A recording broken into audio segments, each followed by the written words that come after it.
This is Stephen Yan presenting Lab 4. The purpose of the lab is to collect observational data of a magnet falling through a conductive tube of aluminum foil, model the magnet and tube interactions computationally, and compare the results. Physical principles of the lab include magnetic flux, which describes the total magnetic field passing through an area and normal to the area. The reason to use this is that it's a key component in using Faraday's law. Next, there's the Faraday's law, which relates the induced voltage to rate of change of magnetic flux.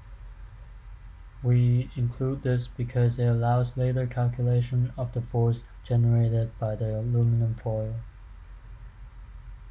Finally, there's Lorentz law, which determines the direction of the induced current. This gives the direction of the force generated by the coil. Here is a brief overview of the results. The system being studied includes the aluminum foil, the bar magnet, and the Earth because of gravity. For the physical model, a magnetic dipole is dropped into a cylinder composed of rings of conductive coils, as shown in Figure 3.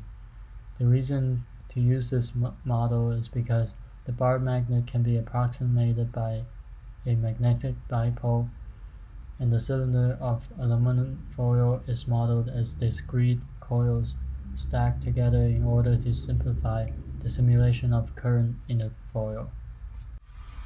We assume the experiment is done on Earth, meaning gravity is 9.8 meters per second squared. We assume that the only change in magnetic flux is caused by the moving magnet. We assume there's no friction and no air resistance. Finally, we assume that the resistivity of aluminum foil is constant. Here are the initial conditions for the experiment.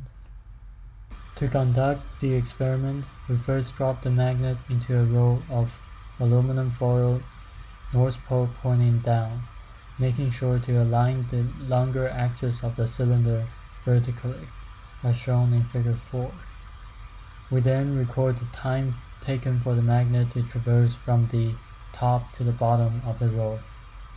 Finally, we repeat the above steps for 5 trials total, noting down the observation of each trial. The results for each trial is shown below. They average out to be around 0.56 seconds. During the experiment, I observed that the magnet appears to be floating inside the roll. Its downward acceleration is smaller than if it was dropped in free space. Let's now move on to the coding section. Most of the code has already been provided. I first have to specify the measurement of the roll of aluminum foil, as shown below. Next, I will input the property of the magnet, including its mass and magnetic dipole moment. Once executed, the result is shown on the right. As we can see, the time in the tube is predicted to be 0.268 seconds. By comparing the similarity and differences between the data and model predictions, we find that the results from both the experimental data and simulation showed that the magnet indeed descended more slowly in the aluminum foil.